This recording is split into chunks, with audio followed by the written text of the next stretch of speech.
Welcome to NTD News Today. I'm Kevin Hogan. Let's take a look at our top stories. Candidates out of time now. We take a look at their final rallies last night on the eve of today's midterm elections. What do voters care about most on Election Day? We hear from people across different states speaking about their main concerns. The importance of having the Latino vote has grown over the years. Latinos made up the second largest voting bloc in the U.S. Find out if they vote blue or red. Election map redistricting has shifted voting power. Even though Republicans took on more redistricting tasks, Democrats made more gains. And with Election Day having finally arrived, we'll take a look at when you can expect to see some results.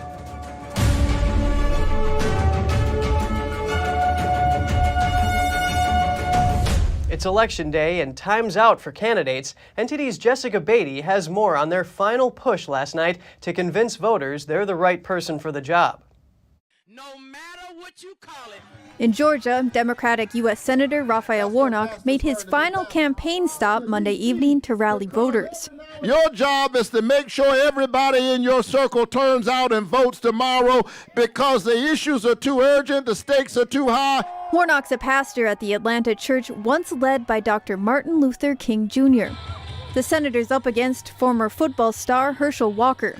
Walker said he's running for Senate because he's sick of division and people not loving America. America is not last, I can tell you that right now. We're not last, and we can be first because when America leads, this whole world does well. If neither candidate gets 50% of the vote, the race will go to a runoff in early December. In Florida Monday, Democratic candidate for governor Charlie Crist was counting down until Election Day. Oh, happy day. 1 day to go. Crist criticized Governor Ron DeSantis. And the only thing he does is try to make his future bright. He doesn't care about ours. DeSantis, on the other hand, didn't mention his Democratic challenger. Instead, he focused on state and national issues under President Biden, like inflation, the border crisis, and energy problems. All of those problems did not just materialize out of thin air. They were all problems that have been created by Biden's very own policies. According to polling website 538, DeSantis is very likely to win the race. In Ohio, Democratic Senate candidate Representative Tim Ryan rallied supporters in Youngstown Monday. Very important election. Very important election. An election that is going to determine the future of the country. It's not just going to affect Ohio. It's going to affect the country. Ryan's up against Republican candidate J.D. Vance, who wrote Hillbilly Elegy. He's backed by former President Trump. Vance told the crowd he feels good about where they stand. There were a lot of naysayers in the media, a lot of naysayers elsewhere, and I said, look, we're doing what we need to do. I guarantee we're going to be in a position to win this race, and I think we're going to win it in a big way. 538 says the election has looked competitive for much of this cycle, but Vance is now believed to hold the advantage. And in Pennsylvania, Senate candidates made their final pitches. Democratic nominee John Fetterman said a stroke earlier this year knocked him down. That I did got knocked down, but I did get back up. Since summer, Fetterman's lost his lead in polls to celebrity doctor Mehmet Oz, who's backed by Trump. Oz vowed to strike down partisanship and bring balance to Washington, D.C. There are too many extreme positions in Washington. Too much out there pulling us away from where the real answers lie. I will bring balance to Washington. The Fetterman-Oz race is one of 3 critical contests, along with Georgia and Nevada. They'll determine who controls the Senate. Jessica Beatty, NTD News. In the closing hours of the 2022 midterm campaign season, President Joe Biden offered a frank assessment of his party's chance of retaining control of both the House and the Senate. The Democrats win the House? I think it's going to be tough, but I think we can. I think we'll win the Senate, and I think the House is tougher. What do you think awaits you if it is a Republican-controlled Congress? What do I think what? Awaits you. What's your new reality going to be like in Washington? More difficult. Biden was returning to the White House after an evening rally in Maryland, where Democrats have one of their best opportunities to reclaim a Republican-held governor's seat.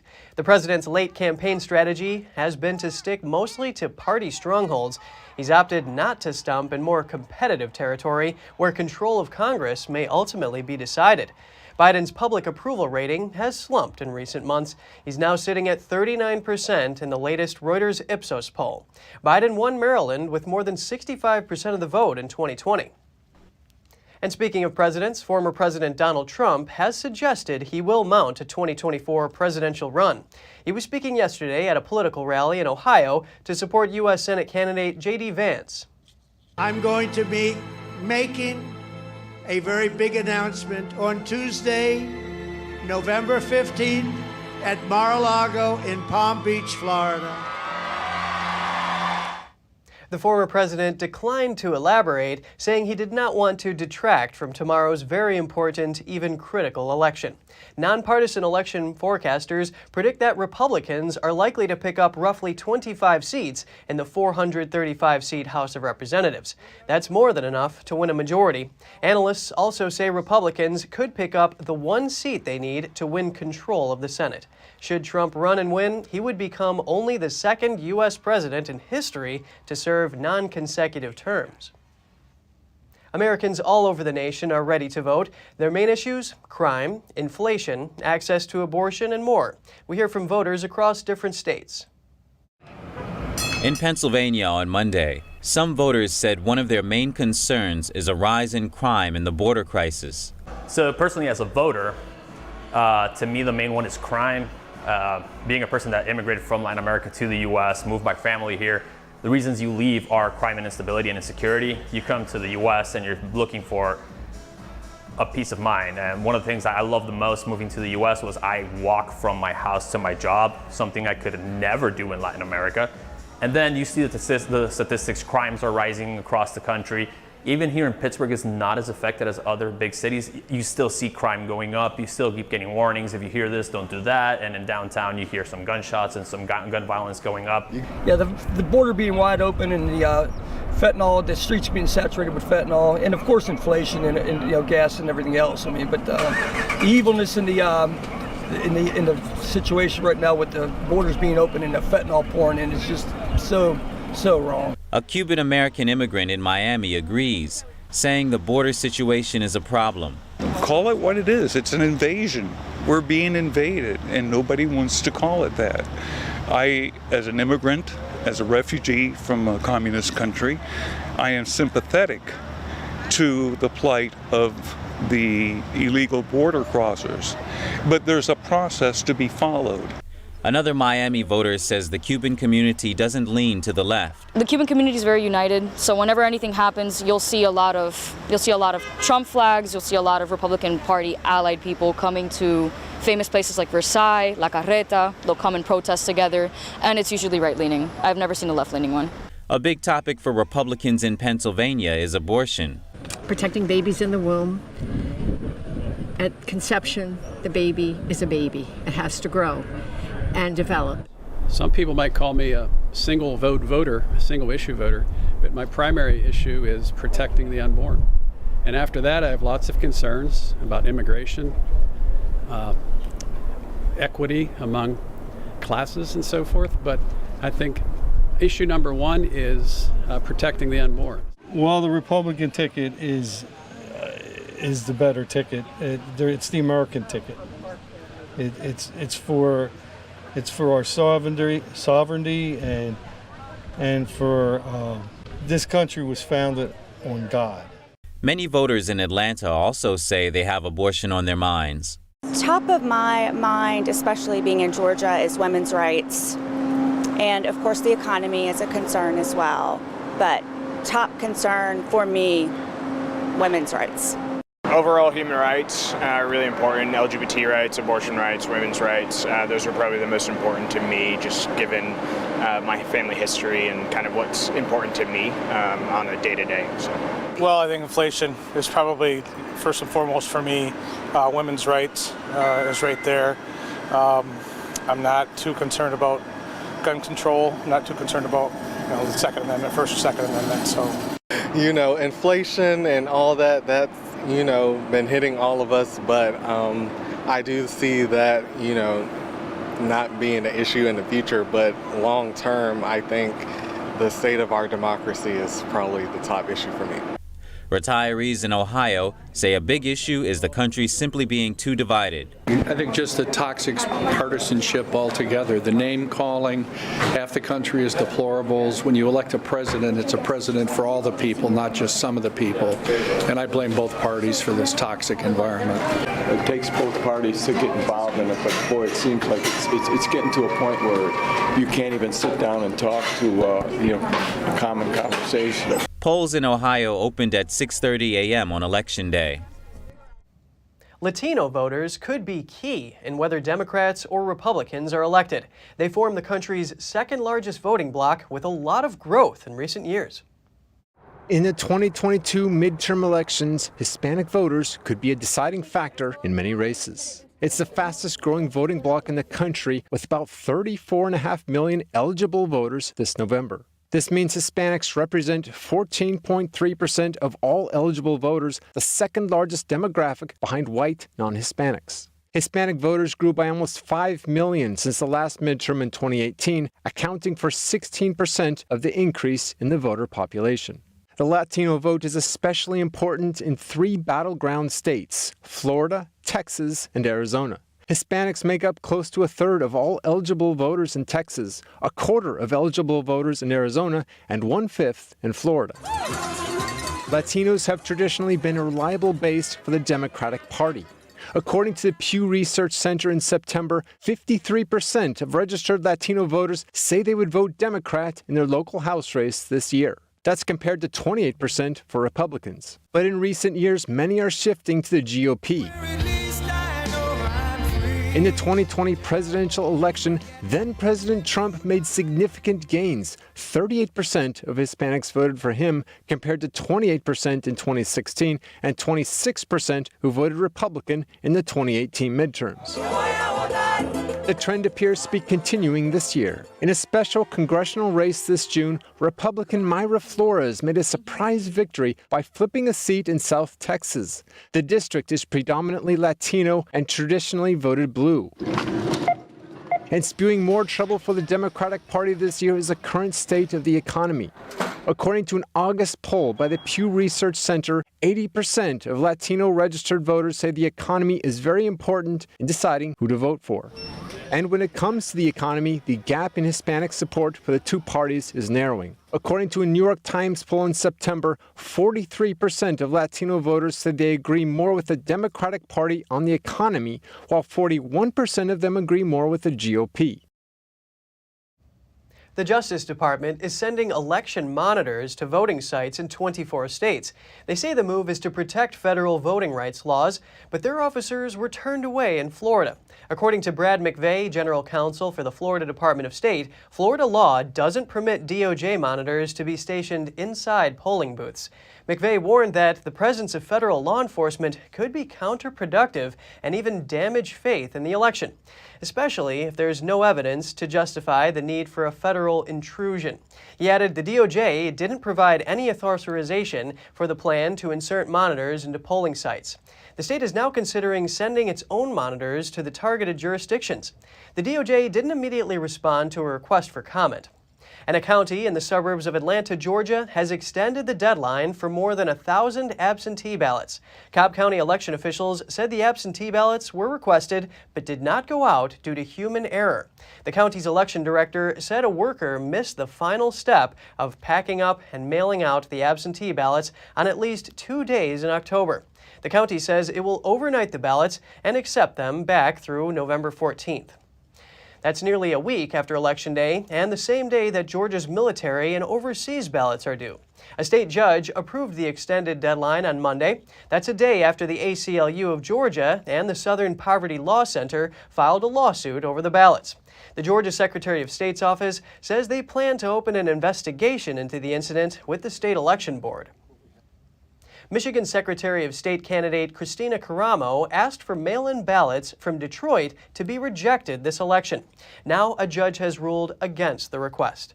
Caramo is a Republican. She filed a lawsuit several weeks ago to disqualify absentee ballots in Detroit and require voters to show up in person. She said the mail-in ballot counting system in Detroit violates election law. But a judge dismissed her lawsuit and claimed she, quote, raised a false flag of election law violations and corruption.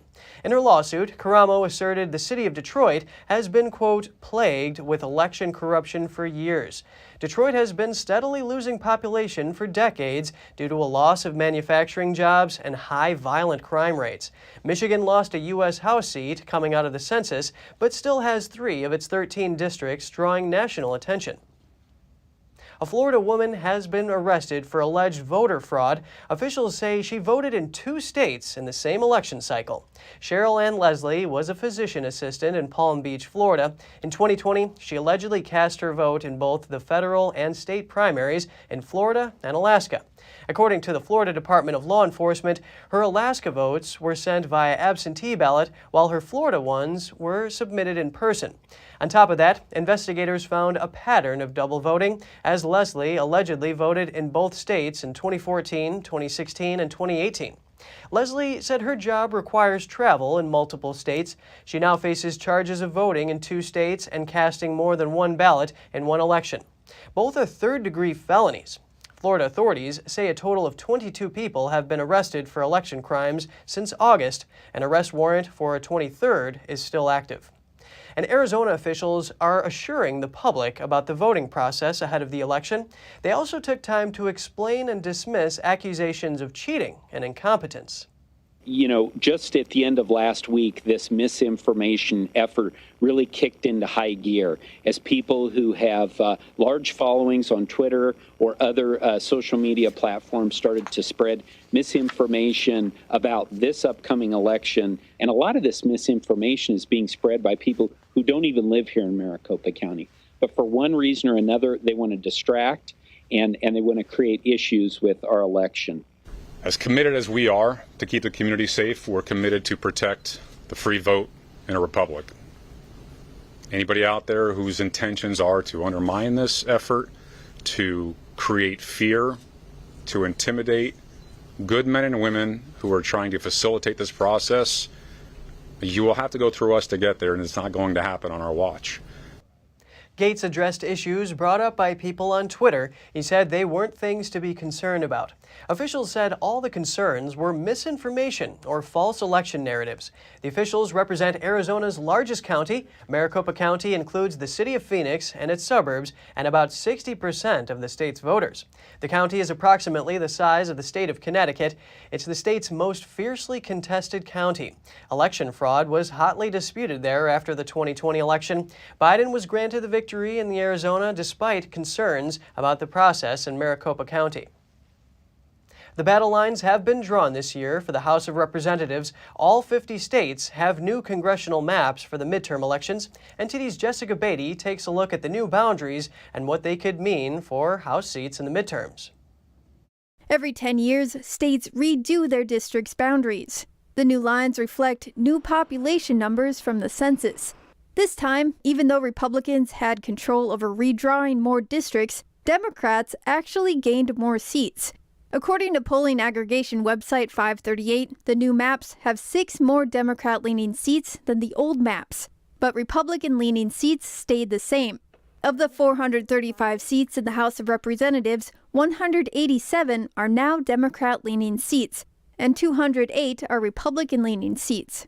One of the biggest takeaways this time around is there are fewer swing seats.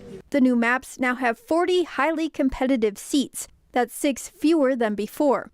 538 says Democrats gained more seats because they aggressively redrew maps in states like Illinois.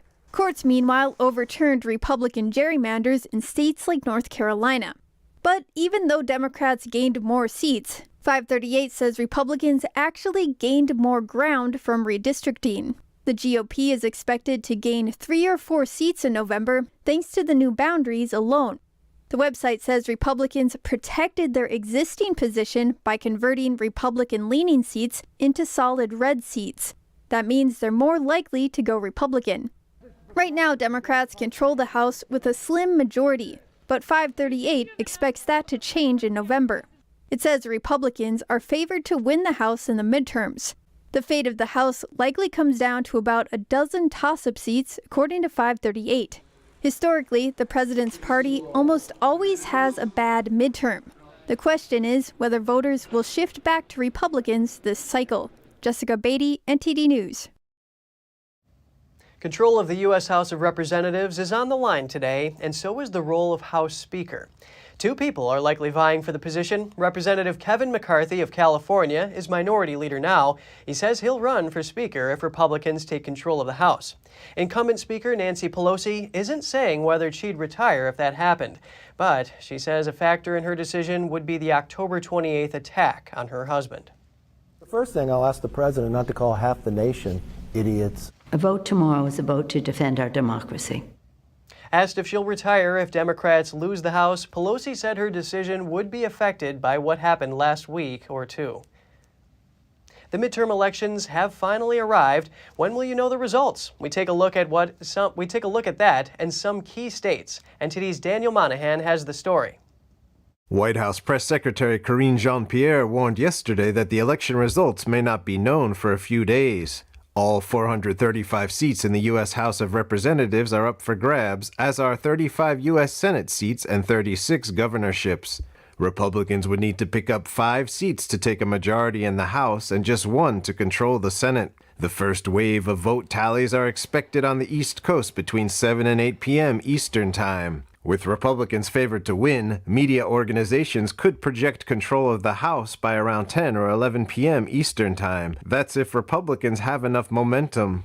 Now, let's take a look at some key battleground states that may not have complete election results on Tuesday. Candidates in Georgia must get a minimum of 50% of the vote to win. If no candidate does that, the top 2 advance to a runoff on December 6th. Arizona election officials can begin counting early ballots upon receipt. The chance of a recount there is now higher. Lawmakers passed a bill that increases the automatic recount threshold from 0.1% to 0.5%. Pennsylvania is a state that could determine Senate control. Election officials there are not allowed to begin processing absentee and mail ballots until the morning of the election. Michigan election officials are also not permitted to begin counting absentee ballots until the morning of Election Day. A law passed this year enables officials to start processing absentee ballots prior to the election. In Wisconsin, election officials are not able to begin processing early and mail ballots until after the polls open on Election Day. For Ohio, mail ballots must be postmarked by the day before the election and have 10 days to arrive. As for the pace of reporting, no predictions were provided. Meanwhile, in Nevada, there is a predominantly mail ballot election. Ballots must still be postmarked by Election Day, but they have up to 4 days to arrive. Daniel Monahan, NTD News. Texas Senator Ted Cruz got less than a warm welcome Monday at the Astros World Series victory parade in Houston. While the Republican senator was on a moving float, a parade goer hurled a beer can at him. Houston police announced Tuesday that a suspect was arrested for the incident. He's been charged with aggravated assault. Cruz was hit in the neck and chest area, but he wasn't hurt. The senator later thanked Houston police and Capitol Police for their quick action. Cruz also thanked the thrower, calling him a clown with a weak arm. And coming up after the break, a roundup of Washington's China policy. How did former President Trump deal with threats from the communist regime? And what steps has President Biden taken from trade, Taiwan, technology, and diplomacy? A look at the big picture, now that you'll only see on NTD. We'll have that and more for you when we return.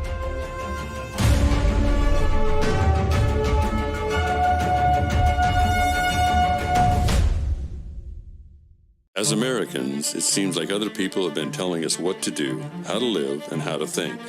But that's not how we founded the greatest nation on earth. During times of powerlessness, we found power. And we found power through taking action. Through action, we find solutions. And through solutions, we find freedom. The supply shortage has made it harder than ever to keep your shooting skills sharp at the range. Introducing Strikeman, a laser firearm training system that allows you to practice your shooting skills at home without wasting a dime on ammo. Using our laser cartridge, target, phone mount, and award-winning phone app, become a proficient shooter in under 2 weeks. Create training templates with firearm drills, and get live feedback with progress tracking on your shot accuracy and shot times. Beat personal records and compete with friends and family to crown the best shooter in the group. Put the power back in your hands with Strikeman.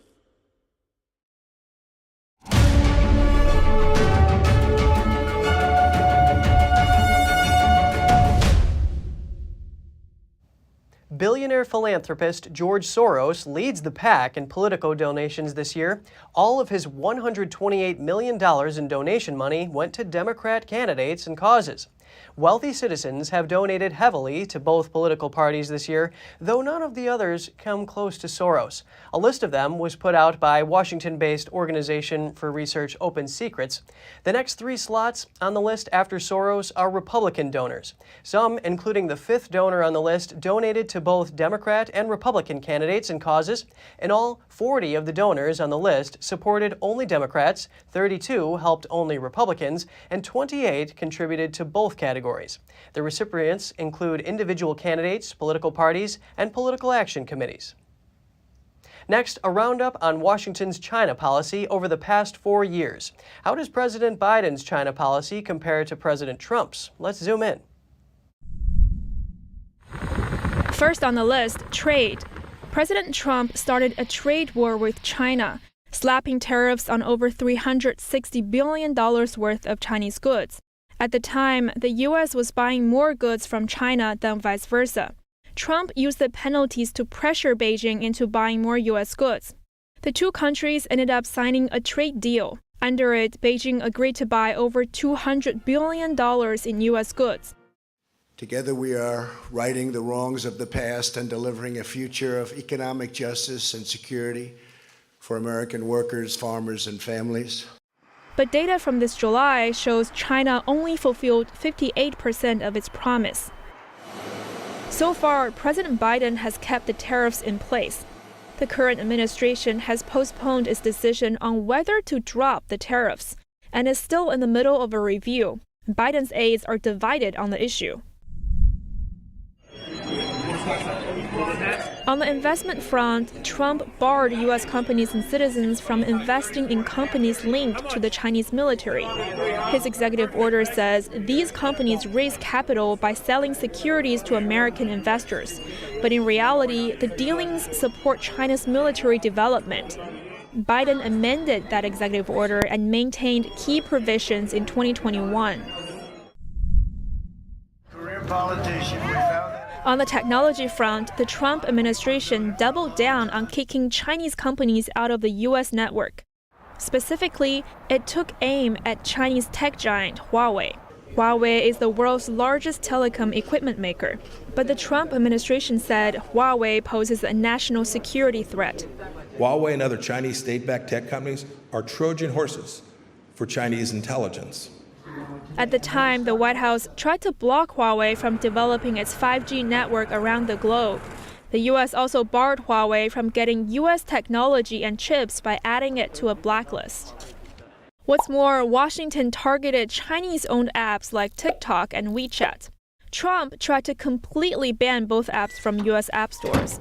Beyond that, the administration also tried to build a clean network. That's by rallying countries to boot Huawei and Chinese companies out of their telecom networks, app stores, cloud services, and undersea cables. After Biden took over, he dropped Trump's ban on WeChat and TikTok. Instead, he launched a national security review into the apps.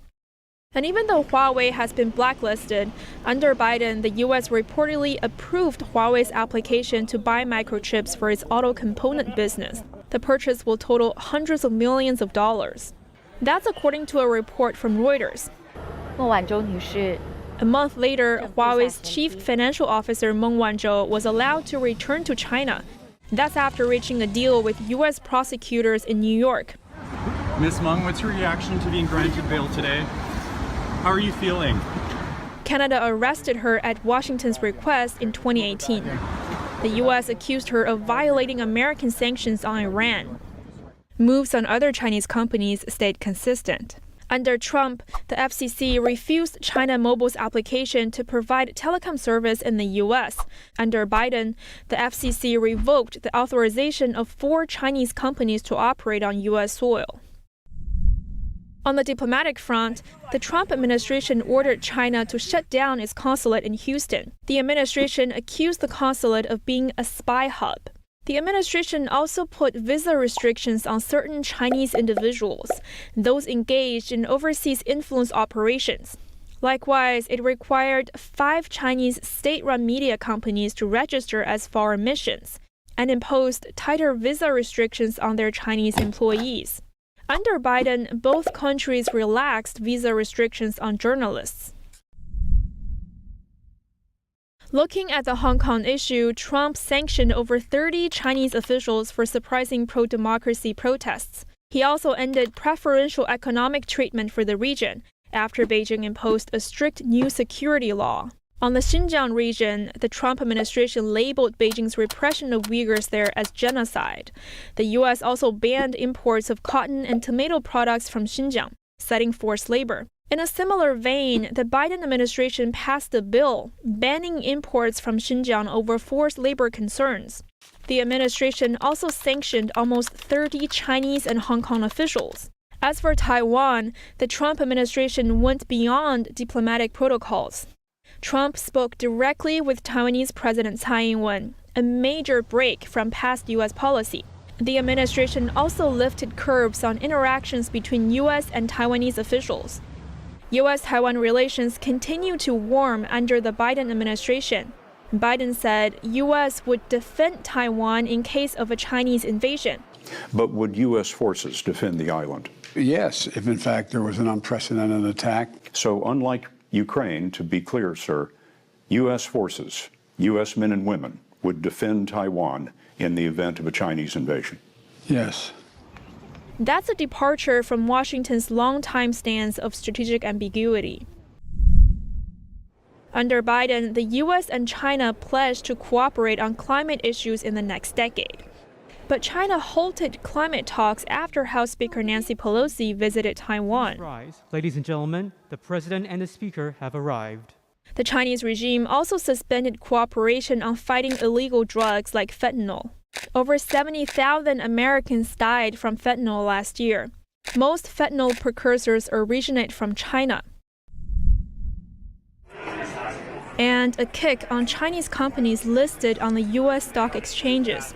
Under Trump, the U.S. passed a law that would remove Chinese companies from the U.S. stock market if they failed to open their books to U.S. regulators 3 years in a row.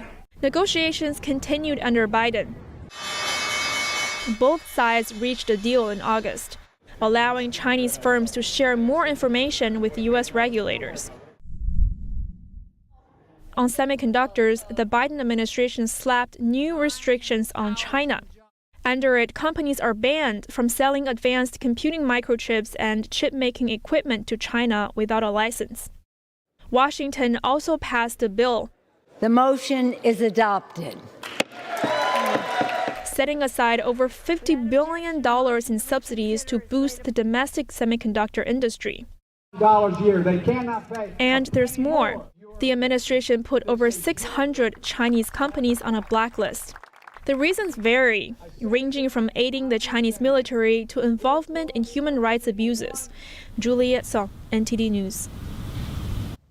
Wall Street is heading into the midterm election looking like a bust. That's not great news for President Biden's stock market record. According to CFRA research, the S&P 500 advanced just 13% since Biden took office. That's the second worst record during the same amount of time in office since Jimmy Carter was president. Out of the 13 presidents since 1953, Biden's presidency ranks 9th in terms of stock market performance. And coming up, mass poisonings, and our kids are paying the price. This is a war against America by the Chinese Communist Party. In this special report, we look at how fentanyl is making its way into counterfeit prescription drugs and candy, how the Chinese regime has turned pills into weapons of mass destruction, and what concerned citizens can do. We'll return with that and more after this break.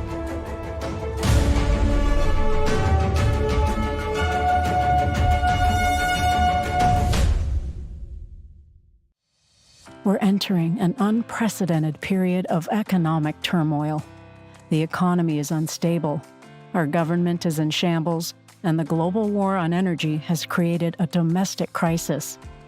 Americans need a way to protect their financial future. One way to ensure your wealth in retirement is by purchasing physical gold and silver.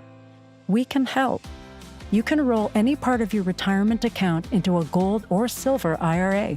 Better yet, you can open a gold or silver IRA in 5 minutes or less using our online application. Preserving your family's financial legacy is a choice that's always available to you. And when you're ready, we're here to help. Call us and speak to one of our IRA professionals. Let's build your financial legacy together.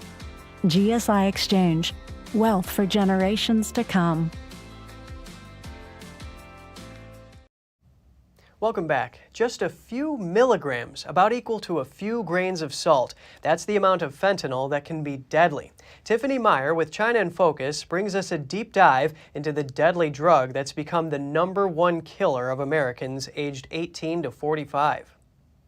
From prescription drugs to the most popular Halloween candy, the Chinese regime has found a way to turn these into poison. We've never seen in the history of this country the amount of dead kids and dead Americans from this poison. We've never had this happen in the history of America where so many people are being poisoned by substances that are created in labs, made in labs outside the U.S. The CDC notes the number of deaths skyrocketed up to over 100,000 in 2021. That's the highest ever recorded in 1 year. It translates into one death roughly every 5 minutes. It's gotten so bad that these deaths are now relabeled. We don't call them overdoses now, we call them poisonings, and there's mass poisonings all over the country. And over 70% of them involve fentanyl. Fentanyl is a synthetic opioid that's 50 times more potent than heroin. As for how deadly it can be, it is highly, highly deadly in the sense of a very small amount. We're talking about your pinky nail of your finger. The small amount of dose is so powerful. That's former ICE Special Agent Victor Avila. He notes it's so addictive, you don't even have to take a fentanyl-laced pill to feel the effects. Also, our first responders, a lot of them have been exposed to it by absorbing it or by touching it, and sometimes that'll make them go into a relapse of an overdose. And so we have a lot of issues with our first responders being very alert as to when they come in contact with it. Given just how strong these pills are, there's a new culprit in town that's helping conceal it, and it's called rainbow fentanyl. Derek Maltz, former Drug Enforcement Administration Special Agent in charge, explains. We just had a seizure up in Hartford, Connecticut. It was the DEA task force. They seized 15,000 pills, fake pills of fentanyl, but they were actually in boxes of Nerds and Skittles, which are two of the most popular candies around Halloween. So they're putting it in the packaging.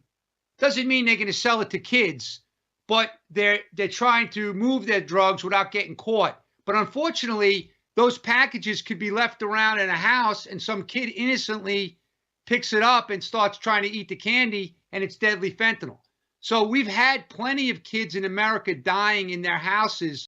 One concern is with Halloween and other holidays. They're sending these pills in these rainbow-colored, candy-looking like pills that will attract any child to take. But that's not all. Maltz notes it's more than just candy fentanyl is hiding in. They're also making little chunks of chalk.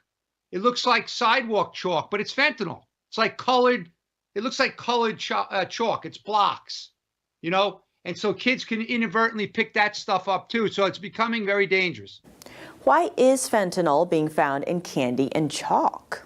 Avila says it's the cartels expanding their market. Very, very alarming to know that your child can take a piece of candy that is counterfeit by the cartels through the help of China, and it is a fentanyl pill that could possibly cause them death. Maltz adds it's all part of a marketing strategy. But now what's happening is the Mexican cartels have implemented a strategic and deceptive marketing campaign looking to drive addiction and drive profits. And they're going after the kids because the kids are obsessed with their smartphones and they're operating on the social media apps all day. And now it's become very easy to buy these pills online and you get them delivered right to your house. And there's many cases around America where kids are found in the bedrooms, blue in the face, dead. The Drug Enforcement Administration recently issued a warning about these pills called One Pill Can Kill. And he notes the recent trend in victims is only getting younger. And unfortunately, a lot of young Americans are dying as young as 12 or 13 years old because they're able to buy this stuff now online. The pills are very popular because in America, pills are, thought about as like a drug from the doctor. That's a very important drug. If you have anxiety, you take Xanax. If you have attention deficit disorder, you take Adderall. If you have pain, you take some Oxy or Percocet. He also cites how easy it is to buy the pills from social media and how it's led to an increase in America's youth buying laced pills. But if it's prescribed by a doctor, that's cool. If you're getting it from Walgreens and CVS, that's good. But if you're buying it online, most likely it's fentanyl and it will kill you. Back to the rainbow fentanyl, does the color make a difference? But it's all the same stuff. In this case, it's deadly poison coming from Mexican labs run by primarily two cartels south of the border, the Sinaloa cartel and the cartel Jalisco New Generation, which is basically the two most powerful drug cartels. And I don't even want to call them drug cartels anymore because they're terrorist organizations that are selling this poison not only in America but in other parts of the world. Now, as for where these pills are coming from, Maltz notes, the majority of the fake pills are being produced in Mexico, in Canada, and also in the United States. In many cases, the Mexican cartels will just produce a powdery substance that's fentanyl. They will send the fentanyl powdery substance into America, and then American kids are buying pill presses online, and they're making their own fake pills in their houses throughout this country. But Mexico isn't doing it alone. Those cartels are getting help from a country thousands of miles away. China definitely helping them with the precursors and the chemicals. And as of late, I've heard that China is even bringing in the counterfeit pills already ready to be distributed already from China. And so China is even helping in that sense that not even the cartels have to produce it in Mexico. They will bring it in ready to go and give it to the cartels to distribute through their channels. Experts note it's important to keep an eye on what's happening in neighboring countries because it has a direct impact on Americans' daily lives. That's the source. 95% of the fentanyl is coming through our southern border. And because of the conditions that we have in this open border policy under this administration, it is coming through. You are seeing record numbers of seizures of fentanyl. But that, although those seizures are great, it's only an indication of how much is actually pouring into the country. But Avila notes, with the open border and the lure of profits, we're now seeing something unprecedented, human and drug traffickers working together. The human smuggling of the individuals and the drugs was always very separate. When I worked the border for 20 years, and those were very separate entities. It was the drug cartels dealing with the drugs and the human smugglers separate dealing with the humans. Well, now the cartels have taken over all of it. They've noticed how much it is, how much money there is in smuggling these individuals, plus some of it into human trafficking conditions where they turn into the human smuggling into exploitation purposes of these individuals. In some cases, absolutely, they're using the illegal aliens to transport those drugs. But experts note something even more concerning. Fentanyl isn't the most deadly. There's something else coming across the border. New synthetic opioids that make fentanyl seem weak in comparison. Adenosine, isonitazine, they're very powerful synthetic opioids. Actually, they're 10 to 20 times more powerful than fentanyl. It's important to keep in mind that fentanyl is already 50 times more potent than heroin and up to 100 times more potent than morphine. But what's the motive driving all this? It all comes down to money. But over the last 4, 5, 6 years, we started seeing the emergence of Chinese nationals in America who are picking up millions and millions of dollars in cash and laundering the money for the drug cartels. And they've created a way more effective and efficient system to get the cartels what they need quickly. They have trade-based money laundering schemes. They're using encrypted apps, WeChat Pay.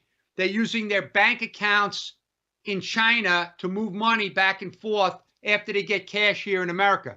The sad part is you have all these, not all, but we have many Chinese national students coming into America on visas that are actually being used to pick up money and deliver money to Chinese businessmen.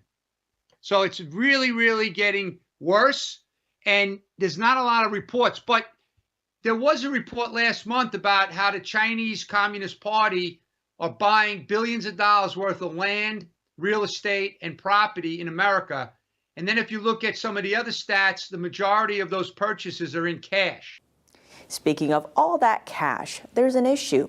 The Chinese regime doesn't let Chinese people get more than $50,000 in cash out of their Chinese banks into America. So where does all the cash come from? Chinese nationals are getting cash here from the money laundering of the drug cartels. So they're using drug cartel money to buy real estate, to buy property. They're also buying houses all over the West Coast, and they're making indoor grow operations to sell very high pure marijuana that's destroying the brains of young Americans as well. So the Chinese the criminals are involved in a lot of aspects of this drug crisis, but they're smart because now they're operating behind and under the radar, and they're letting the cartels do all the dirty work. Given the threat to national health and national security, what can be done? John Mills, retired Army colonel and former director of cybersecurity at the Defense Department, says to hit them where it hurts. So you got to cut off the ATM. You got to cut off the cash flow to China.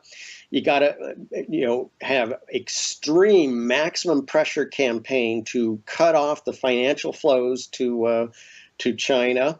And you also, all trade measures should just be absolutely aggressive because they will get it once they are held accountable. As for how to hold them accountable, experts note there is power in labels. We've been asking for a declaration from Congress and other members of the U.S. government to declare the Mexican cartels as terrorists, because that's what they are. Just to be clear, in the history of this country, we have never seen this amount of dead Americans from any terrorist organization. So if the cartels aren't terrorists, what the hell does a terrorist mean? What does that mean anymore? They are destroying our families and our communities. Avila adds there have been some steps taken in that direction. There's some police departments and district attorneys along the country that I've spoken with that are now treating these fentanyl poisonings as a homicide and directly related to that person that sells that counterfeit pill will then charge them with that type of crime. And that's a good thing. We want to hold these people accountable because it is related directly to a death. Now, the designation as cartels, as foreign terrorist organizations is a good thing. The governor of Texas recently signed an executive order doing just that.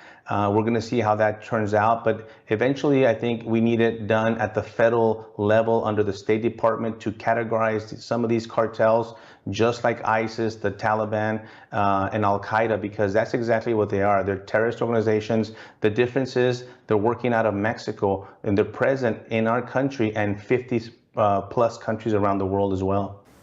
But that's at the state and country level. As for the children who are becoming the targets of these deadly pills, experts note education is vital. But we have to educate everybody in elementary school, middle school, and even high school. By the time they get to high school, it's actually too late. So we have to go to the earlier ages. We got to get professional athletes, social media influencers. We have to get celebrities. We have to get role models to bombard social media with these notices about fentanyl. Right now, the problem is kids in America are not watching mainstream media. They're not watching cable news. They're not watching internet news. They're watching the reels on TikTok and on Instagram, and they're on Snapchat, but we're not getting the messages to them. That's the problem. Avila notes with Halloween and other holidays, education is becoming more important. Even in my own family, we've been just saying, listen, You have to educate your children. This is not the same times that we have experienced before. And unfortunately, this is the reality that we must take. If you're going to have Halloween, and fine is go out there and do their thing, but make sure that whatever candy your children are consuming, or even yourself, that you know that it's come from a prepackaged at the store, something that you can verify, that maybe open yourself, nothing that is loose or that you have no idea where this came from. There's no reason to be taking loose candy from anyone, even at Halloween time. Even beyond Halloween, it's become a daily concern. Now, keep in mind that the DEA has determined that 40% of the pills that they seized and analyzed contain a potentially lethal dose of fentanyl. So that's really, really scary. This is a chemical attack on our country. And unfortunately, you don't hear too much about it coming out of Washington, D.C. DEA and the law enforcement agencies are doing a great job at seizing all this stuff and arresting people, but that's not going to stop the death and destruction. We need to destroy those labs in Mexico. Avila adds, the fentanyl is something that is never seen before in this country. And there's other drugs that are coming in the pipeline, like narcissism and others, that we'll probably talk in the future, which is not a good thing, more powerful drugs. And this is a way, I think, not just China, the cartels, but other people that do not want the United States to succeed, to kind of get at us. And it's not a good thing. We must combat them, and it starts at the southern border. Maltz also sheds light on the opposite side. He says if we consider the Chinese Communist Party's point of view, there's the concept of unrestricted warfare, or winning a war without the conventional weapons of warfare. From that perspective, using fentanyl to destabilize America, it's a great foreign policy for China. And that's exactly the words of the former Homeland Security Director in Congress, Michael McCall. Congressman McCall is from Texas, and he said recently that selling fentanyl to America is a great foreign policy for China. So that's really how I feel. We know from our casework in the past with the Afghani heroin traffickers that selling heroin to the West is equivalent to a jihad against America. So it's the same concept, just a different drug, and a more deadly drug. But as for holding the Chinese regime accountable, it's not something the U.S. can do alone. I wish there was more of that enforcement, especially in the Mexican side of, because they have these connections in Mexico. We know that Mexico's corrupt, is allowing them to bring in these chemicals. But because of certain kinds of corruption, the Chinese regime has a heavy presence in Mexico. And therefore having access to the United States because of the lawlessness that's happening in Mexico and along the border as well. And not only with the drug sales and the precursors and all that we're talking about, but China has also gained a lot of access to the United States through that southern border. They've come into our country and purchased large amounts of property along the border and very vital places around the country. And so it's a national security risk. This is what this is. It's a national security issue. It's a public safety issue that, looking at the big picture, that's what we're supposed to be focused on. At the end of the day, Maltz notes it's important to remember this impacts all of America and our future. It's impacting not just Republicans, not Democrats, not independents. It's impacting all of America.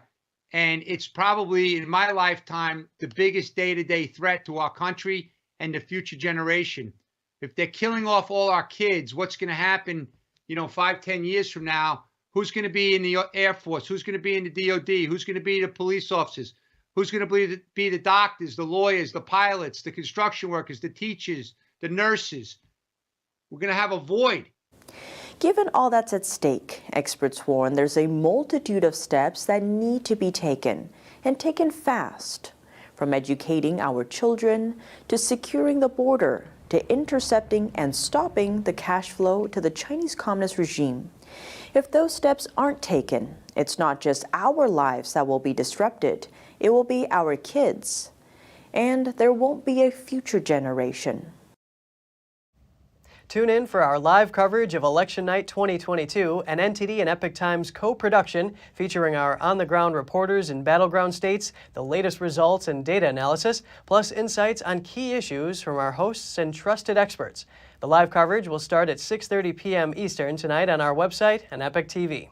And that's all for today's program. We're really glad to have you with us. Please send us an email if you'd like to tell us something. We're going to put it on screen. For podcasters, that's news.today@ntd.com.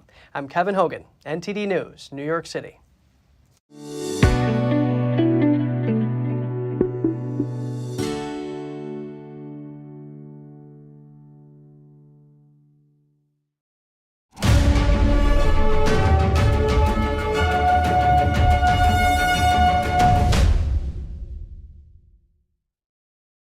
A fierce battle. I stand here. Thanks for watching us on YouTube. Did you know YouTube only keeps selective videos on its platform? So if you want to make sure you get the full picture, just subscribe to our newsletter. Go to newsletter.ntd.com and sign up. It's free.